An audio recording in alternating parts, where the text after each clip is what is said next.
একটি ছোট্ট কফিন, ভেতরের ক্ষুদে মানুষটির এখন মায়ের বুকে থাকার কথা ছিল, কিন্তু ফিলিস্তিন গাজার শিশুদের মতো তারও একই পরিণতি হলো। ইসরায়েল আমেরিকার বোমায় ক্ষত বিক্ষত ক্ষুদে শরীর, কত কষ্ট, কত যন্ত্রণা নিয়ে এই পৃথিবীর হাসি, আনন্দ, মায়া ত্যাগ করতে হলো ছোট্ট শিশুটির। ইরানের প্রয়াত সর্বোচ্চ ধর্মীয় নেতা আয়াতুল্লাহ আলী খামেনির 14 মাস বয়সী নাতনির কফিন দেখে কি কাঁদছে বিশ্ববিবেক?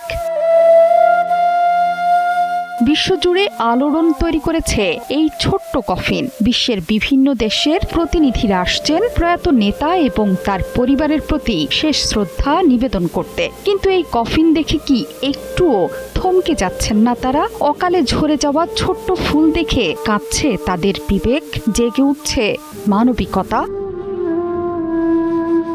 কোটি জনতার ঢল নেমেছে ইরানের রাজধানী তেহরানে। সাবেক সর্বোচ্চ ধর্মীয় নেতা আয়াতুল্লাহ আলী খামেনির শেষ বিদায়ে দেশ বিদেশ থেকে জড়ো হয়েছেন প্রতিনিধিরা। দেশের অভ্যন্তরেই 3 দিনে প্রায় 2 কোটি মানুষের সমাগমের আশা করছেন কর্তৃপক্ষ। খামেনির কফিন রাখা হয়েছে ইমাম খোমেনি গ্র্যান্ড মোসাল্লায়। সেখানে তার কফিনের পাশাপাশি রাখা হয়েছে আরও 4টি কফিন। এর মধ্যে একটি ছোট্ট কফিনে আছে 14 মাস বয়সী নাতনির মরদেহ।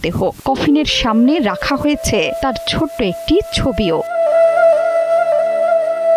গত 28 ফেব্রুয়ারি যুক্তরাষ্ট্র ইসরায়েল যৌথ হামলায় পরিবারের কয়েকজন সদস্য সহ নিহত হন আয়াতুল্লাহ আলী খামেনি। প্রয়াত সর্বোচ্চ নেতার সাথে সেই হামলায় নিহত পরিবারের সদস্যদের কফিনও রাখা হয়েছে। খামেনির পাশে থাকা 4 কফিনে আছেন মেয়ের জামাতা মেজবাউল হুদা বাঘেরি, জ্যেষ্ঠ কন্যা সৈয়দা বুশরা হুসাইন খামেনি, পুত্রবধূ এবং বর্তমান সর্বোচ্চ নেতার স্ত্রী জাহরা হাদ্দাদ আদেল এবং 14 মাস বয়সী নাতনি জাহরা মোহাম্মাদি গোলপাইগানির মরদেহ।